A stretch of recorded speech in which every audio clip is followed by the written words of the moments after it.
જય Swaminarayan. Good morning students. મિત્રો, ઇંગ્લિશમાં હવે આપણે જેમ જેમ આગળ વધી રહ્યા છીએ તેમ આપણે એ જાણવું જરૂરી છે કે જે કંઈ પણ ભણ્યા એ વસ્તુનું આપણે રિવિઝન કરતા રહીએ. અગાઉ તમને ફંક્શન્સ આપણે ચલાવેલા છે, એ જ ફંક્શન્સ આજે આપણે બોર્ડ ઉપર પણ ફરીથી એને રિવાઇઝ કરી રહ્યા છીએ. તો એ ફંક્શન્સ તમારે બરાબર વિગતવાર સમજવા.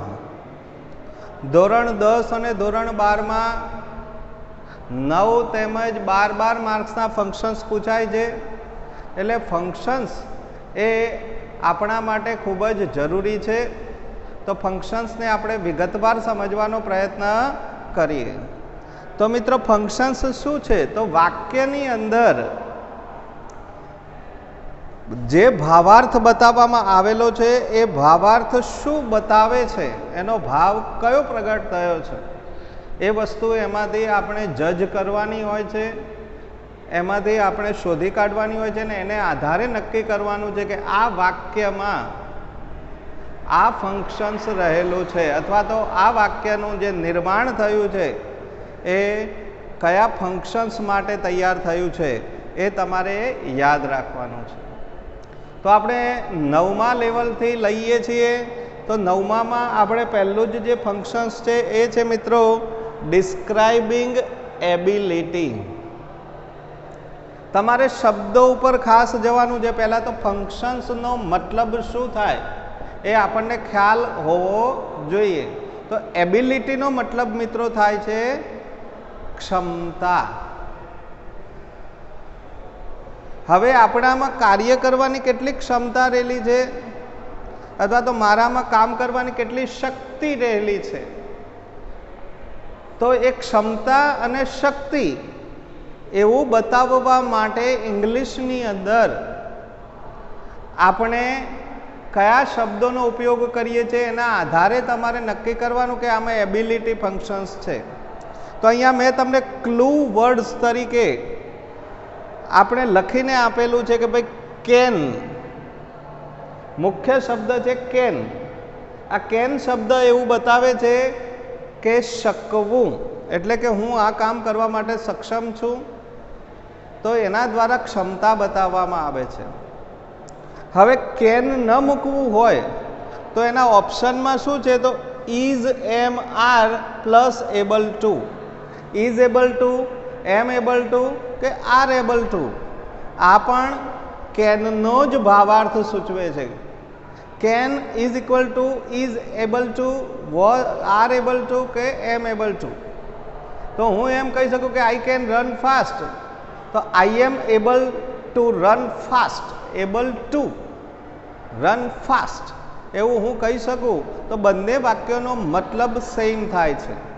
એટલે is am are able to હોય કે કેન હોય, પણ એ ક્ષમતા બતાવે છે, તમારામાં કામ કરવાની શક્તિ બતાવે છે. ક્ષમતા અને શક્તિ બંને બતાવે છે. એ જ રીતે ભૂતકાળ હોય તો કુડ શબ્દ છે. હું આ કામ કરી શક્યો હોત, મારામાં આ કામ કરવાની ક્ષમતા હતી એવું બતાવવું હોય તો ઇફ આઈ ટુક પાર્ટ, જો મેં ભાગ લીધો હોત તો I could win the race, હું રેસ જીતી શક્યો હોત. આ ભૂતકાળની એબિલિટી છે. તો એના માટે કુડ શબ્દનો ઉપયોગ થાય. જો કુડ ને બદલે વોઝ વેર એબલ ટુનો ઉપયોગ પણ થઈ શકે. Food is equal two was wear able to, એટલે કુડની જગ્યાએ વોઝ વેર એબલ ટુનો ઉપયોગ પણ આપણે કરી શકીએ. તો મિત્રો, આ જે ફંક્શન છે શું બતાવે છે? તો આપણે અહીંયા લખ્યું છે કે કોઈ પણ ક્રિયા કરવાની શક્તિ, ક્ષમતા દર્શાવવા માટે ઉપરોક્ત સહાયકારક ક્રિયાપદ એટલે કે can, could, is am are able ટુનો ઉપયોગ થાય છે. તેથી આવા વાક્યો એબિલિટી ફંક્શન તરીકે ઓળખાય છે. તો એબિલિટી માટે describing ability, showing ability, expressing ability, આવું કોઈ પણ ફંક્શન હોય તો એબિલિટી માટે આપણે આ શબ્દોનો ઉપયોગ થાય છે. આપણે અહીંયા એક્ઝામ્પલથી સમજાવ્યું છે મિત્રો કે આઈ કેન રન ફાસ્ટ. હું ઝડપથી દોડી શકું છું. આ એક ક્ષમતા બતાવી છે. My brother can speak English.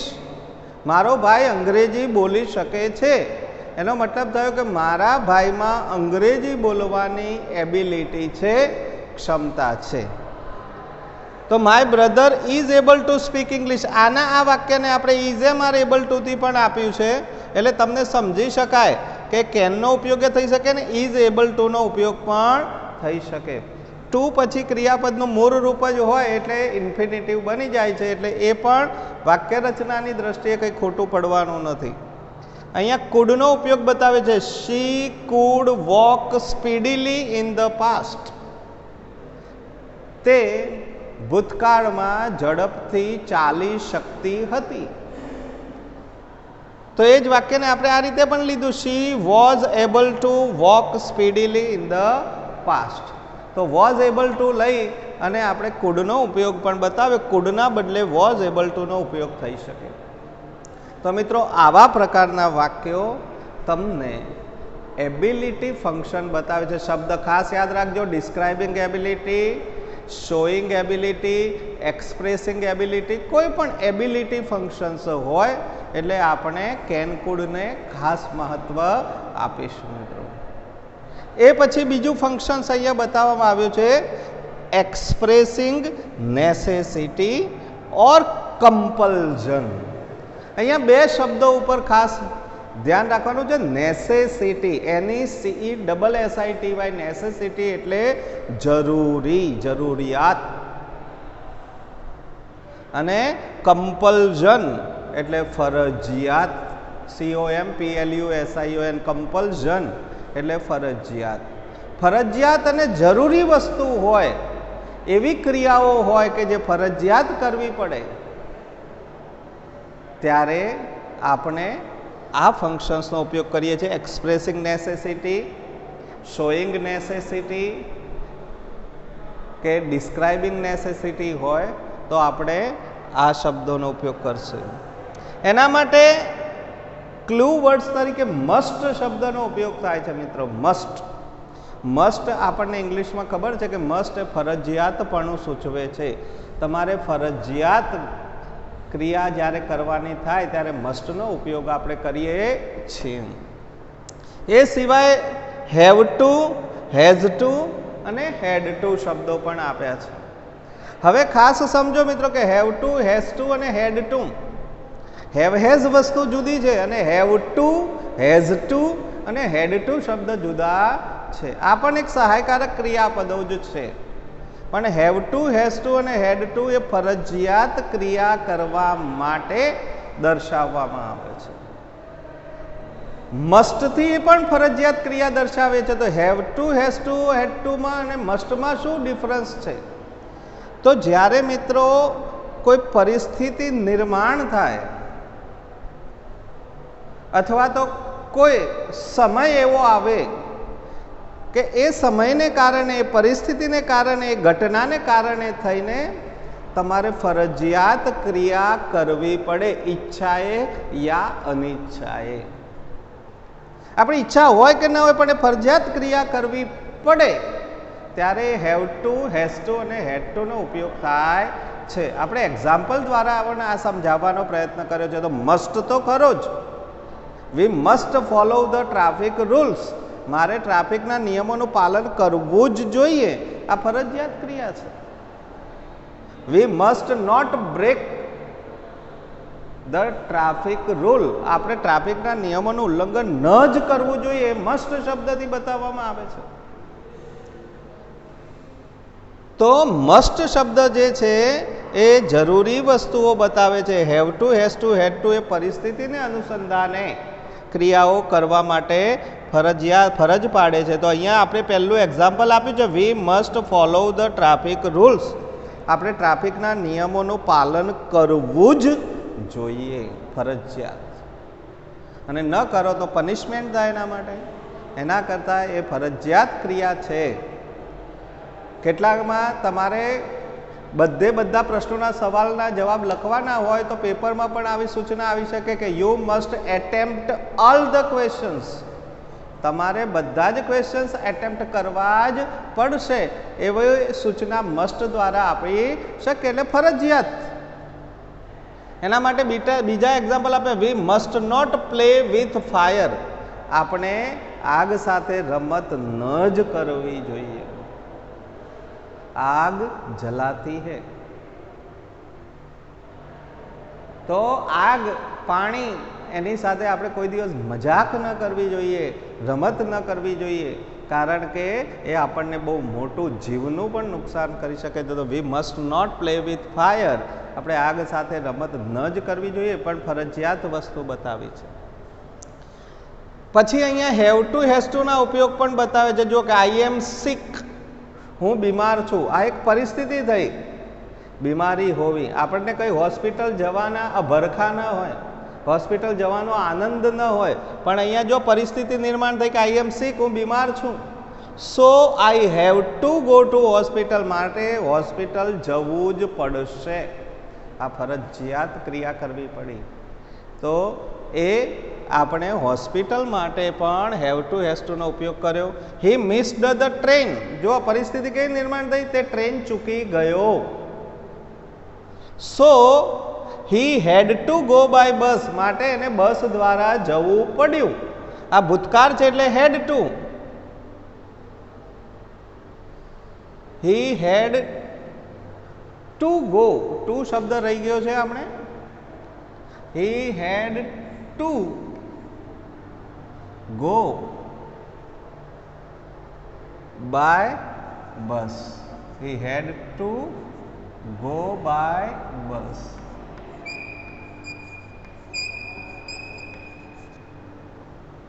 તો આપણે he had to go by bus કહી શકીએ મિત્રો. આ જે થઈ એ ફરજિયાત ક્રિયાઓ, એક્સપ્રેસિંગ નેસેસિટી નામનું ફંક્શન્સ બતાવે છે મિત્રો. એ પછી એક્સપ્રેસિંગ પોસિબિલિટી, ત્રીજું ફંક્શન્સ છે આપણું એક્સપ્રેસિંગ પોસિબિલિટી ઓર પ્રેડિક્શન. શબ્દ મેં અહીંયા બતાવ્યો છે પ્રિડિક્શન. પ્રિડિક્શન એટલે ધારણા અને પોસિબિલિટી એટલે શક્યતા. અમુક વખતે આપણે કહીએ છીએ કે કદાચ આવું થઈ શકે, કદાચ ચીન આપણા ઉપર હુમલો કરી શકે. આ પોસિબિલિટી છે અત્યારની પરિસ્થિતિને જોતા. તો પોસિબિલિટી, શક્યતાઓ આપણે ઘણી બધી રીતે બોલવાની હોય છે કે આવું થઈ શકે, આવું થઈ શકે, આમ થશે, આવું થઈ શકે. આપણે ધારણા કરીએ છીએ.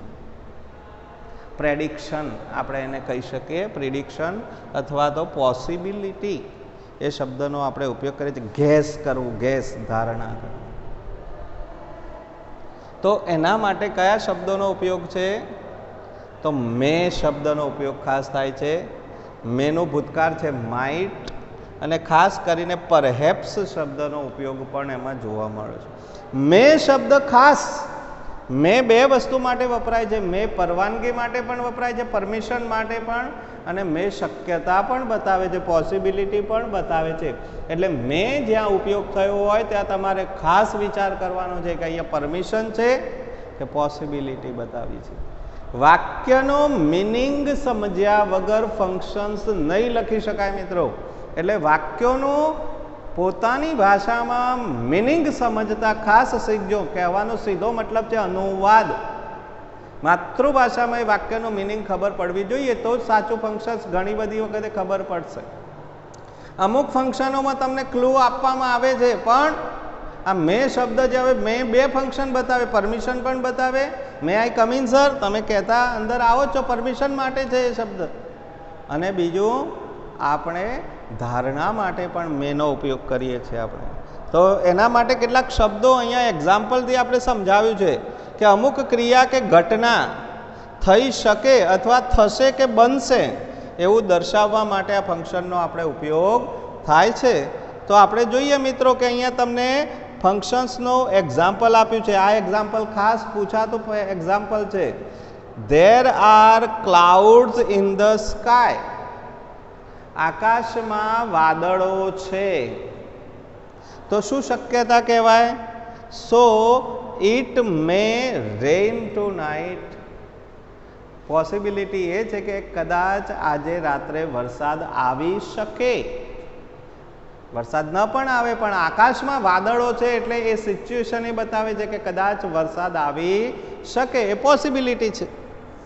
Perhaps my uncle may come tonight, ઘણી વખત આપણે એમ કહેતા આજે કદાચ આજે રાત્રે મારા કાકા આવશે, કદાચ આવશે એટલે પોસિબિલિટી છે, ન પણ આવે.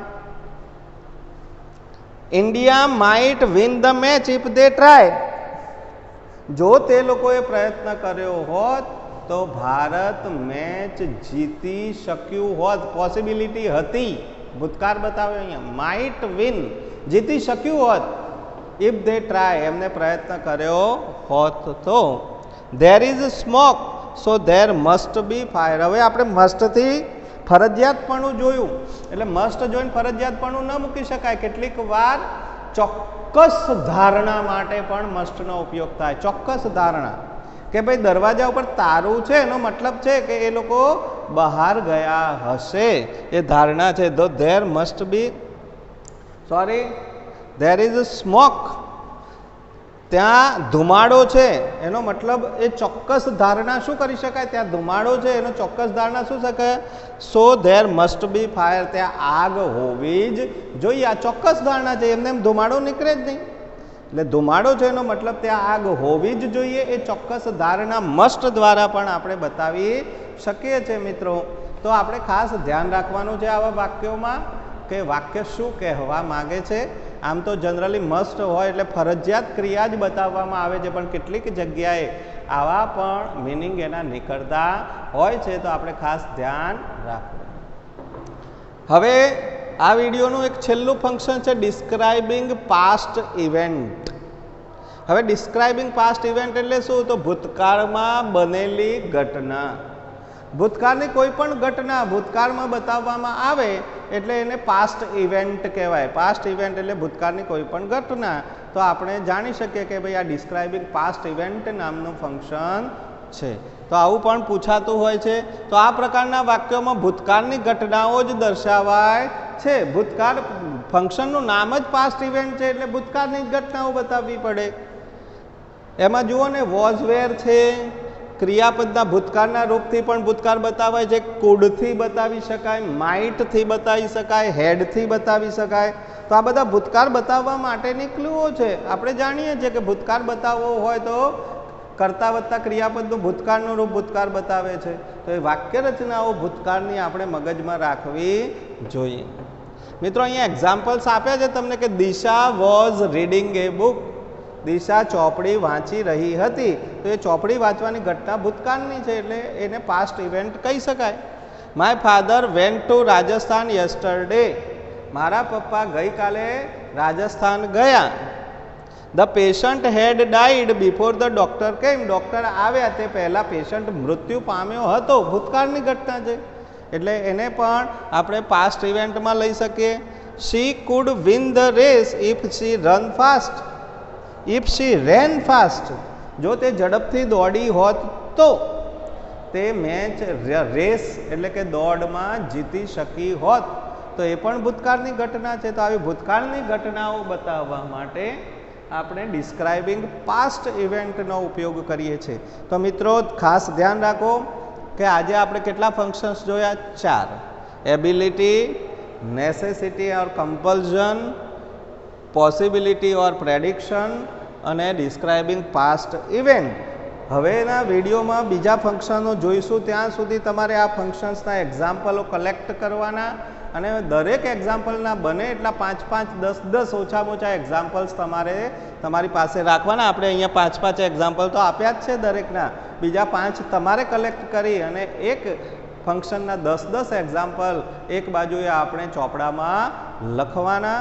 આ કામ ચોક્કસ દરેકે ફરજિયાત કરવાનું છે, તો જ તમને ફંક્શન્સ આગળ આવડશે. હજુ ઘણા બધા ફંક્શન્સ બાકી છે. આપણે નવા વિડીયોમાં બીજા ફંક્શન્સને જોઈશું. ત્યાં સુધી બધાને જય શ્રી સ્વામિનારાયણ.